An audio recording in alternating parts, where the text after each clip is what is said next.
तो हेलो दोस्तों, आज मेरे पास आप सभी के लिए बहुत ही बड़ी, बहुत ही अच्छी इंटरेस्टिंग स्टोरी है। इस स्टोरी में आपको ऑनलाइन एनकाउंटर देखने को मिलेगा, स्ट्रेंजर के साथ पैसा कमाने की भूख देखने को मिलेगी और आपको ये सीखने को मिलेगा कि क्यों हमें किसी ऑनलाइन स्ट्रेंजर पर भरोसा नहीं करना चाहिए। तो इस स्टोरी में बहुत सी मिस्ट्री हैं, बहुत से ट्विस्ट एंड टर्न है, तो आराम से पूरी वीडियो देखना। तो इस स्टोरी की मेन कैरेक्टर है जिया। जिया बहुत ही ज़्यादा गरीब लड़की है। उसको अपने डे टू डे टास्क जैसे कि स्कूल की फ़ीस, कॉलेज की फ़ीस जमा करने में भी बहुत ही ज़्यादा समस्या होती है। इसलिए वो अपनी लाइफ में ऐसे पर्सन को चाह रही होती है जो उसको फाइनेंशियली सपोर्ट कर सके। इसलिए वो टिंडर भी ज्वाइन करती हैं, जहाँ उसको ऐसा लगता है कि कोई उसको ऐसा पर्सन मिल जाएगा जो उसको फाइनेंशियली सपोर्ट करे। तो उसको टिंडर ज्वाइन करे हुए कुछ दिन हो जाते हैं, लेकिन कोई ऐसा पर्सन नहीं मिलता जो उसके लिए ये सब कर सके। लेकिन अचानक से ही उसको एक दिन जैक की प्रोफाइल देखने को मिलती है। अब जैक की प्रोफाइल बहुत ही ज़्यादा अजीब होती है, क्योंकि उसकी प्रोफाइल में उसने बताया होता है कि वो 45 ईयर्स का है, लेकिन जब वो उसकी प्रोफाइल इमेज खोल के देखती है तो ऐसा लगता है कि वो 30 ईयर्स के आसपास का ही है। लेकिन उसके बायो में सबसे ज़्यादा इंटरेस्टिंग बातें लिखी होती हैं।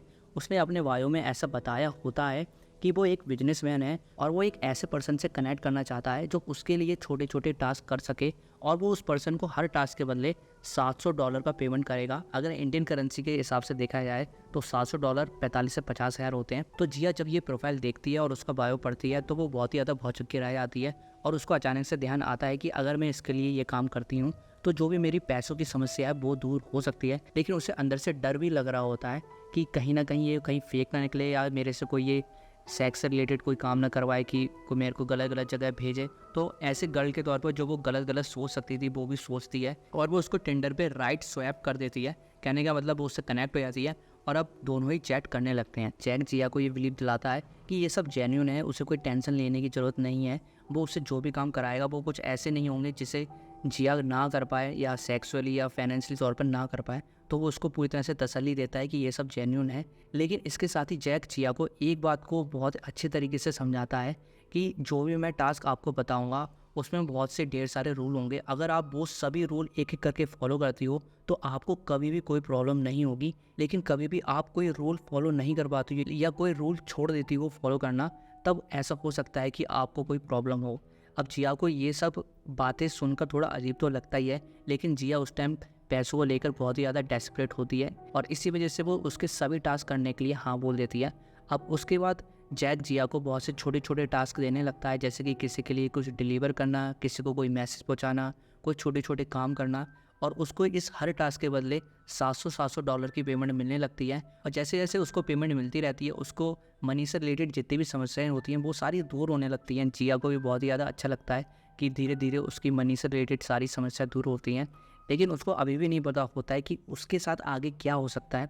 तो एक दिन अचानक से ही जैक जिया को ये बताता है कि उसको उसके लिए एक डिलीवरी करनी है और इस डिलीवरी का पैकेज उसे उसके घर से उठाना होगा।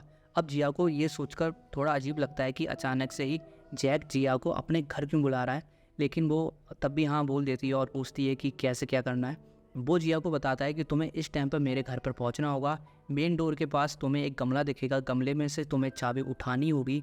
चाबी उठाने के बाद तुम्हें मेरे मेन डोर को अनलॉक करना होगा और घर में जाना होगा। घर के अंदर आते ही तुम्हें एक हॉल के अंदर जाना होगा, जहाँ की टेबल पर आपको एक पैकेज दिखेगा। उस पैकेज को उठाकर आपको घर के बाहर आना होगा, मेन डोर को लॉक करना होगा और चाबी जहाँ से उठाई थी वहीं पे रखनी होगी। बिना घर की तरफ मुड़े अपनी कार की तरफ जाना होगा, और कार के बाद जब तुम पहुँच जाओगी तब मैं एक दूसरा एड्रेस दूंगा जहाँ पे तुम्हें उस पैकेज को डिलीवर करना होगा।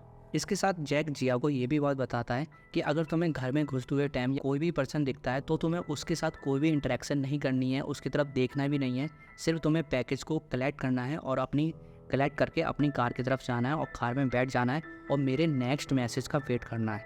अब ये बहुत ढेर सारे रूल होते हैं। जिया सोच रही होती है कि क्या मेरे को उसके घर पे जाना चाहिए नहीं जाना चाहिए, लेकिन स्टिल उसे पैसों की नीड होती है। उसे लगता है कि मैं ये टास्क कर लूँगी तो मेरे को और पैसे मिल सकते हैं, तो वो इसको भी हाँ बोल देती है और बोल देती है कि ठीक है मैं इस टाइम पे घर पहुंच जाऊंगी। तो अब वो जैक के घर के लिए निकलती है। घर पहुंचकर वो ये देखती है कि जैक का जो मैंसन है, जो हवेली है, वो एक ऐसे प्लेस पर है जहाँ पर कोई आ जा नहीं सकता आसानी से। कहने का मतलब वो उसकी हवेली की ऐसी जगह होती है जो कि शहर से बहुत दूर है, और उसकी हवेली के आसपास इतने बड़े बड़े जंगल होते हैं, इतने बड़े बड़े पेड़ होते हैं कि कोई भी एक ऐसा पर्सन वहाँ पे रहना नहीं चाहेगा, क्योंकि वो पूरा ही प्लेस बहुत ही ज़्यादा डरावना होता है। तो जिया ये तो सब सोच रही होती है और ये सोचकर वो बहुत ज़्यादा डर जाती है कि क्या उसे अभी भी उस घर के अंदर जाना चाहिए नहीं जाना चाहिए। लेकिन वो हिम्मत करके पूरी तरह से हिम्मत बांध के घर के अंदर जाने लगती है। और जैसा जैक ने रूल के अकॉर्डिंग बताया होता है कि गमले में से तुम्हें चाबी उठानी होगी, तो वो गमले में से चाबी उठाती है, मेन डोर को लॉक करती है और जैसे ही वो मेन डोर को अनलॉक करती है और देखती है घर के अंदर का सीन, उसे ये देखने को मिलता है कि जो हवेली बाहर से बहुत ही ज़्यादा ख़राब और पुराने ज़माने की लग रही थी, वो हवेली अंदर से ही बहुत ही ज़्यादा मॉडर्न है। कहने का मतलब कोई बंदा कोई ऐसा शायद हवेली में रहता है जो उस हवेली की साफ़ सफाई बहुत अच्छे तरीके से करता है। इसे ये देखकर वो बहुत ज़्यादा चौंक जाती है। उसे ऐसा लगता है कि हवेली अंदर से भी काफ़ी टूटी-फूटी होगी, लेकिन ऐसा कुछ नहीं होता। हवेली अंदर से बहुत ही साफ़ सुथरी होती है और उसे ऐसा लग रहा होता है कि शायद जैक यहाँ पे बहुत ही ज़्यादा टाइम बिताता होगा। लेकिन अब वो आगे का रूल को देखती है, आगे के रूल के अकॉर्डिंग उसे एक हॉल में जाना होता है, तो वो हॉल में जाने लगती है और हॉल में जाते ही उसे एक ऐसा पर्सन देखने को मिलता है जिसको उसे चेहरा तो नहीं दिखता, लेकिन उसे ऐसा लगता है कि उसे उससे बात करनी चाहिए। लेकिन जैसे ही वो उससे बात करने वाली होती है, उसे जैक का एक रूल ध्यान में आता है जिसमें उसने बताया होता है कि तुम्हें किसी के साथ भी कोई भी इंटरेक्शन नहीं करना है। इसलिए वो जैसे ही इंटरेक्शन करने वाली होती है वो रुक जाती है, पैकेज को ढूंढने लगती है। पैकेज उसे एक टेबल पे रखा हुआ दिखता है, तो वो वहाँ से पैकेज को लेती है और जल्दी से ही मेन डोर की तरफ जाती है और मेन डोर पर जाते ही वो उस मेन डोर को उस चाबी से लॉक कर देती है और उस चाबी को वहाँ पे रख देती है जहाँ से उन्होंने उठाया था। अब वो जल्दी जल्दी तेज़ी अपनी कार की तरफ जाने लगती है। उसे डर लग रहा होता है कि कोई उसे रोक ना ले, कोई उसे घर में बंद ना कर दे। और उसे जैक का ये रूल भी ध्यान होता है कि तुम्हें बिना हवेली की तरफ देखे सिर्फ अपनी कार की तरफ ही जाना होगा। तो तेज़ जिया अपनी कार की तरफ जाने लगती है और कार में फाइनली बैठ जाती है। उसे सांस में सांस आती है, उसे सेटिस्फाई फील होता है कि मैंने ये टास्क कर लिया है। उसे बहुत ज़्यादा डर लग रहा होता है क्योंकि जो हवेली थी, जो हवेली का जो पूरा सेटअप था, वो उसे कहीं ना कहीं डरावना लग रहा था और वो चाहती थी कि वो हवेली से जल्दी निकल जाए। तो ये टास्क तो पूरा हो चुका है और अब वो वेट करती हैं जैक के नए मैसेज का, जिसमें वो बताएगा कि उसे ये पैकेज कहाँ डिलीवर करना है। जिया को कार में बैठे हुए थोड़ी देर हुई होती है कि जैक का न्यू मैसेज पॉपअप होता है जिसमें उसने डिलीवरी की लोकेशन दी होती है। अब जिया को जैसे ही मैसेज मिलता है वो कार को 4th गियर में टर्न करती है और लोकेशन की तरफ भागती है। अब वो ऐसा इसलिए करती है क्योंकि वहाँ जो लोकेशन थी, जो पूरा माहौल था, उसे वहाँ पर बहुत ही ज़्यादा डर लग रहा होता है। इसलिए वो अंदर से अंदर चाह रही थी कि वहाँ से वो जल्दी से निकले। फिलहाल उसको जैसे मैसेज मिलता है वो जल्दी से भागती है और वो मन ही मन में सोचती है कि चाहे कुछ भी हो जाए, मैं यहाँ पर दोबारा कभी नहीं आऊँगी। अब कुछ देर बाद वो डिलीवरी की लोकेशन पहुँचती है और वहाँ वो देखती है कि जो डिलीवरी की लोकेशन है वो एक मीट शॉप है। मीट शॉप के सामने एक लंबा चौड़ा टैटू वाला आदमी खड़ा होता है और वो आदमी बोलता है, शायद तुमने लेट कर दी। जिया उसका आंसर देने वाली होती है कि वो आदमी बोलता है, तुम्हें कुछ बोलने की ज़रूरत नहीं है, तुम्हें वो पैकेज मीट शॉप के अंदर डिलीवर करना होगा। जिया उसकी आवाज़ सुनकर सहम जाती है। उसे ऐसा लगता है कि शायद शॉप के अंदर उसके साथ कुछ बुरा ना हो जाए। वो डरे सहमे मीट शॉप के अंदर जाती है और जब वो मीट शॉप के अंदर जाती है तो वो ये सीन देखती है कि मीट शॉप के अंदर किसी ने भी कुछ सफाई नहीं करी है। बहुत ही ज़्यादा बदबू आ रही है और चारों तरफ खून बह हुआ है। ये सब देखकर जिया, जो पहले से डरी हुई थी, वो और ज़्यादा डर जाती है। वो आदमी पीछे से बोलता है, इसी टेबल पर तुम्हें ये पैकेज रखना होगा। जिया वो पैकेज रख देती है जैसे उसने कहा होता है और वो जाने लगती है। जैसे ही वो कार की तरफ जा रही होती है, वो आदमी बोलता है, शायद तुम्हें अब आगे संभल के रहना होगा। जिया को ये वार्निंग बहुत ज़्यादा अजीब लगती है, लेकिन वो उस टाइम इस वार्निंग पे इतना ज़्यादा ध्यान नहीं देती और जल्दी से अपने घर आ जाती है। फिलहाल उसका ये टास्क ओवर हो चुका होता है और जो जैक ने वादा किया होता है $700 की पेमेंट का, वो पेमेंट भी मिल चुकी होती है। आज उनने एक बार फिर से टास्क कंप्लीट कर लिया है और ओवरऑल दिन उसका ऐसा गया है, जो डर में तो बीता था, लेकिन जो उसको टास्क मिला था उन्होंने कंप्लीट कर लिया। तो ऐसा होता है नहीं कि जब आप कोई टास्क कंप्लीट कर लो तो जितनी भी आपके साथ प्रॉब्लम हुई होती है आप उनको भूल ही जाते हो और इन द एंड बोलते हो कि थैंक गॉड, चीज़ तो हो ही गई है, पैसा तो हमें मिल गया। तो वह ऐसा सोच ही रही होती है कि जैक का फिर से न्यू मैसेज आ जाता है और जैक ने इस मैसेज में 3 सेंटेंस लिखे होते हैं, जिसमें पहले सेंटेंस में लिखा होता है कि आज की रात तुम्हें मेरे घर पर बितानी होगी। दूसरे सेंटेंस में लिखा होता है तुम्हें इस टास्क के बदले $1000 का पेमेंट मिलेगा और तीसरे सेंटेंस में लिखा होता है आगे के रूल तुम्हें घर में मिलेंगे। अब ये मैसेज पढ़कर जिया का दिमाग घूम जाता है। पहले तो उसका ध्यान जाता है उस पेमेंट पर, $1000 की पेमेंट पर। अब ये पहली बार हुआ होता है कि जैक ने जिया को $1000 की पेमेंट करने का वादा किया होता है। पिछले सभी टास्क में उसको $700 ही मिले होते हैं। तो जिया सोच रही होती है कि ये बहुत अच्छी अपॉर्चुनिटी है उसके लिए कि वो $1000 एक ही टास्क में कमाए।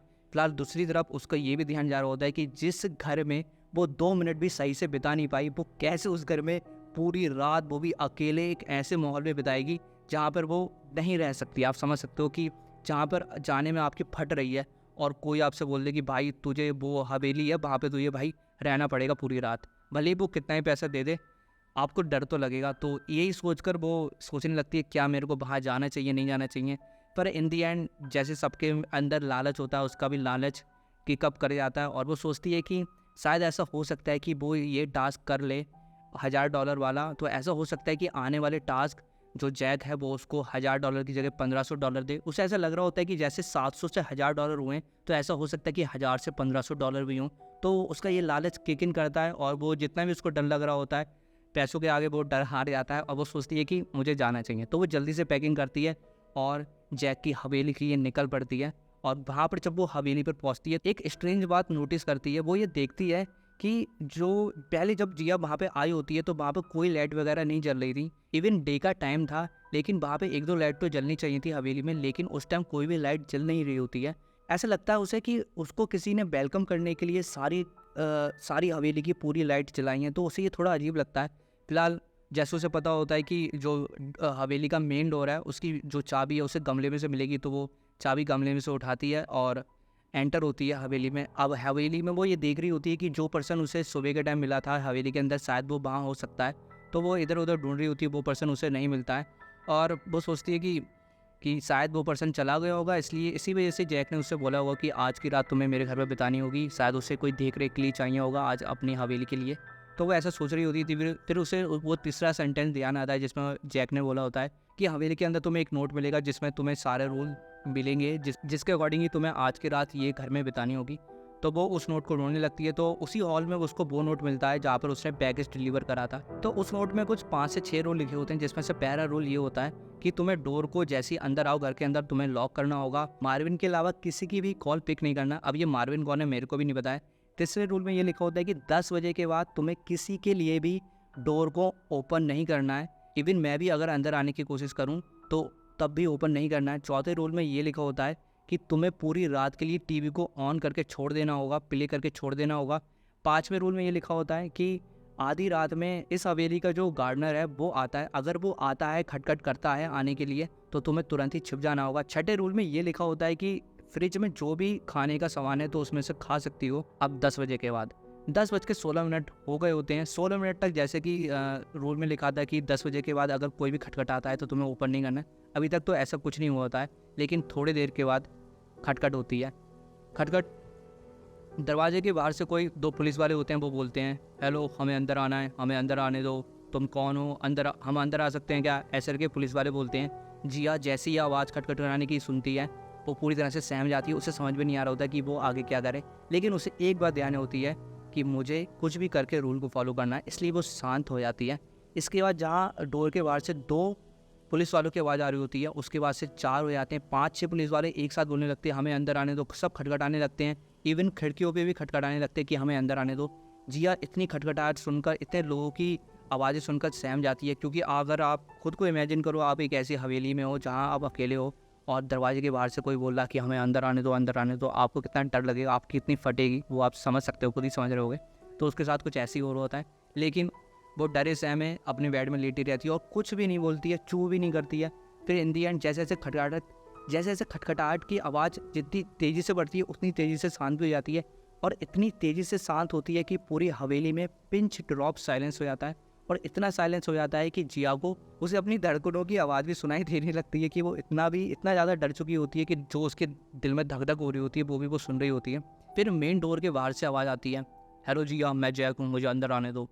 ये जैक जो भी बाहर होता है बंदा, पता नहीं वो जैक होता है नहीं होता है, पर वो बार बार ये बोलता है जैक मैं जैक हूँ, मुझे अंदर आने दो। जिया कौन है अंदर, ये ऐसा करके बोलता है। जिया बहुत डरी सहमी ये सोच रही होती है कि क्या ये रियल में जैक है। अगर ये जैक है तो उसके पास मेन डोर की चाबी होगी, अगर उसके पास चाबी है तो वो खुद ही ओपन करके आ सकता है। तो जिया को लगता है कि नहीं, मैं कुछ भी हो जाए मैं डोर ओपन नहीं करूँगी। ऐसा करते करते जैक भी वहाँ से, जो भी जैक बना होता है उस टाइम बंदा, वो भी चला जाता है। ऐसा करके पूरी आधी रात में मिडनाइट 12 बजे तक बहुत से लोग आते हैं, खटखटाते हैं, बोलते हैं कि हमें अंदर आने दो अंदर आने दो। जिया किसी की भी आवाज़ सुनकर वो दरवाज़ा नहीं खोलती है। और रूल के अकॉर्डिंग ये भी बताया गया होता है कि जो हवेली का गार्डनर है वो भी आ सकता है। फिलहाल ऐसा कुछ भी नहीं होता है। धीरे धीरे रात थोड़ी ज़्यादा हो चुकी होती है, 2 बज चुके होते हैं और जिया को फाइनली नींद आने लगती है और फिर बज जाते हैं सुबह के 7। अब 7 बजे जिया जब सो के उठती है तो वो बहुत ही ज़्यादा खुश होती है। उसे ऐसा लगता है कि मैंने दुनिया की सबसे बड़ी चीज़ अचीव कर ली है। इस जो पिछली रात को सर्वाइव करके, तो वो जल्दी से ये देखती है कि ओके सुबह हो चुकी है, अब मुझे जल्दी से यहाँ से निकलना है क्योंकि अब मेरा यहाँ पे रहने का कोई काम तो है नहीं। तो वो जल्दी से सब पैकिंग करने लगती है और जब वो मेन डोर की तरफ चल रही होती है तो बीच में एक किचन भी पड़ता है। तो जब वो किचन की तरफ गुजर रही होती है तो किचन में से उसे आवाज़ आती है, उसे ऐसा लगता है कि किचन में कोई है। जब वो उसे ध्यान से देखती है तो उसे देखने को मिलता है जैक। जैक वहाँ पर अपने लिए नाश्ता बना रहा होता है। इसके बाद जैक भी जिया को नोटिस कर लेता है और बोलता है हाय। जिया भी डरे समय बोलती है हाय कौन हो? तो वो बोलता है कि मैं जैक ही हूँ, तुमने पहचाना नहीं क्या मेरे को?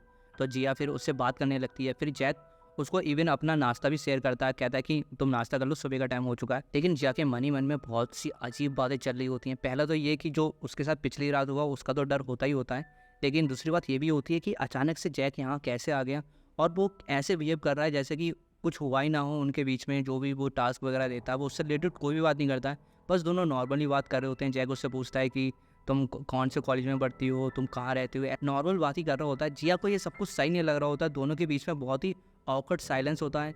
ऐसा साइलेंस आप समझ सकते हो कि अगर आपको बिठा दिया जाए अपने प्रिंसिपल के साथ और प्रिंसिपल आपसे बात कर रहा हो, तो प्रिंसिपल के साथ कभी आप ऐसे बात नहीं कर सकते जैसा कि आप आपका वो दोस्त है, आप उसके साथ एक मर्यादा में रहकर ही बात करोगे।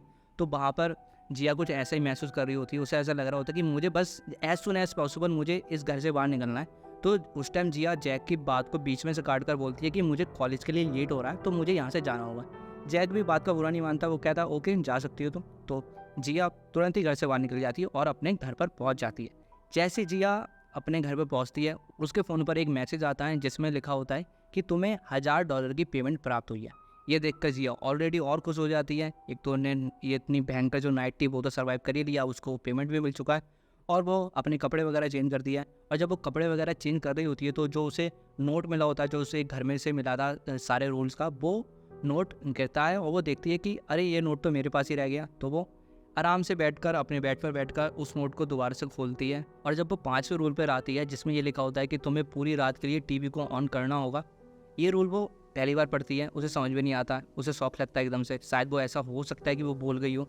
इसी रूल को दोबारा पढ़ती है, बार बार पढ़ने लगती है, उस रूल को वो घूरने लगती है और उसे धीरे धीरे ये मेमोरी आने लगती है कि क्या मैं सच में ये रूल फॉलो करना भूल गई। जैसे ही उसे ये रियलाइज़ होता है कि वो ये रूल फॉलो करना भूल गई है, क्योंकि ऐसा हुआ था, मे बी ऐसा हुआ होता है उसके साथ कि जैसे ही लोग खटखटाने के लिए आ रहे होते हैं तो शायद वो इतनी डरी सहमी होती है वो कि वो ये रूल फॉलो करना भूल गई थी। तो वो इस रूल को बार बार पढ़ने लगती है और जब उसे रियलाइजेशन हो जाता है कि ये वो रूल फॉलो करना भूल गई है तो उसकी जो बेचैनी होती है, जो एंग्जाइटी लेवल होता है वो बहुत ही ज़्यादा बढ़ चुका होता है।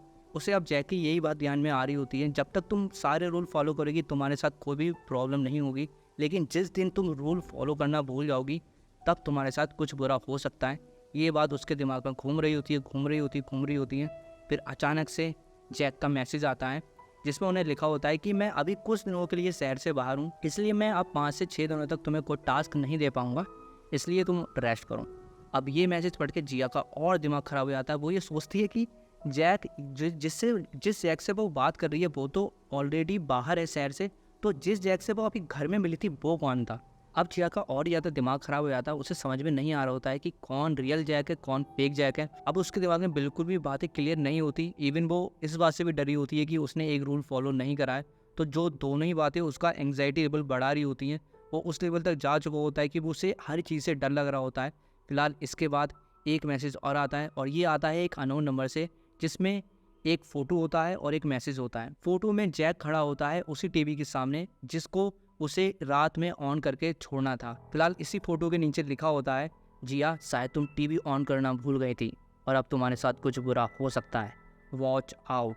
और यहीं पर एंड होता है हमारा इस स्टोरी का पार्ट 1। आई होप आपको ये पार्ट 1 पसंद आया होगा। मुझे पता है आपके बहुत ढेर सारे क्वेश्चन होंगे पार्ट 1 से रिलेटेड कि रियल में जैक कौन है, अब जिया के साथ आगे क्या होगा, पर टेंशन लेने वाली बात नहीं है। पार्ट 2 में आपको इन सभी के आंसर मिल जाएंगे कि जिया के साथ आगे क्या होगा, रियल में जैक कौन है और कौन से नए कैरेक्टर इस स्टोरी में आएंगे, वो सब आपको अगले पार्ट में देखने को मिलेगा। उसके लिए तो आपको इस चैनल को सब्सक्राइब करना होगा, क्योंकि जैसे ही पार्ट 2 आएगा आपको सबसे पहले नोटिफिकेशन मिल जाएगा। इसके अलावा मेरी ये गुजारिश आपसे ये होगी कि इस वीडियो पर लाइक करें और इस वीडियो को उन दोस्तों के साथ शेयर जरूर करें जो ऐसी थ्रिलिंग स्टोरी सुनना पसंद करते हैं। तो इसी तरह मैं मिलता हूँ आपसे नेक्स्ट वीडियो में, तब तक के लिए बने रहिए इस चैनल पर। बाय।